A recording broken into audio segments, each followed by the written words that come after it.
des faits où les gens briment les musulmans. C'est vrai.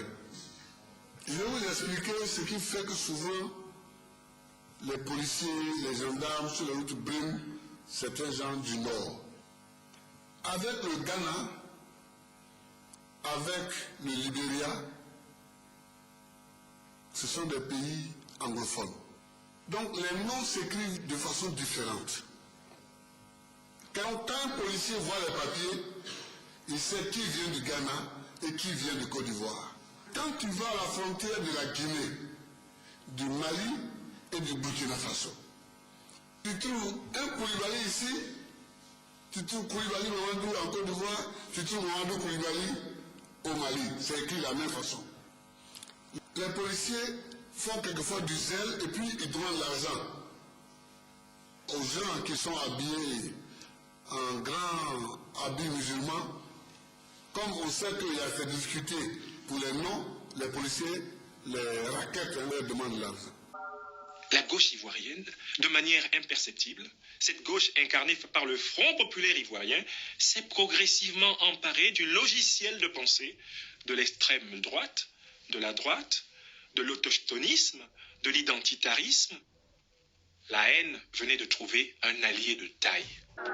En lieu et place d'une politique d'apaisement que nombre de chefs d'États africains et d'observateurs internationaux lui conseillent, le discours du nouveau régime se durcit vis-à-vis de ses opposants. C'est ainsi que le sentiment d'exclusion et de marginalisation du septentrion ivoirien a été renforcé.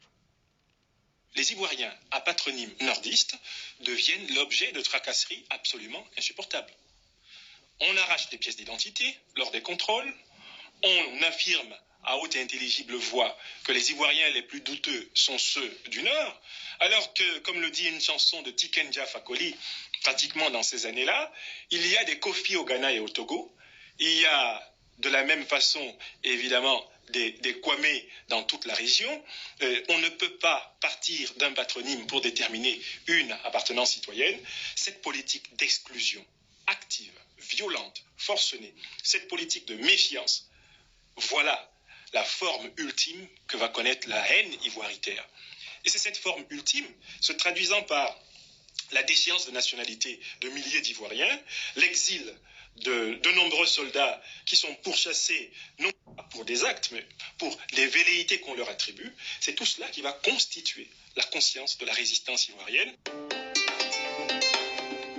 Dans la nuit du 18 au 19 septembre, un groupe d'officiers, de sous-officiers et d'hommes de rang du nord de la Côte d'Ivoire échoue à renverser Laurent Gbagbo. La tentative de putsch se mue en une rébellion avec comme principale revendication la reconnaissance de leur citoyenneté.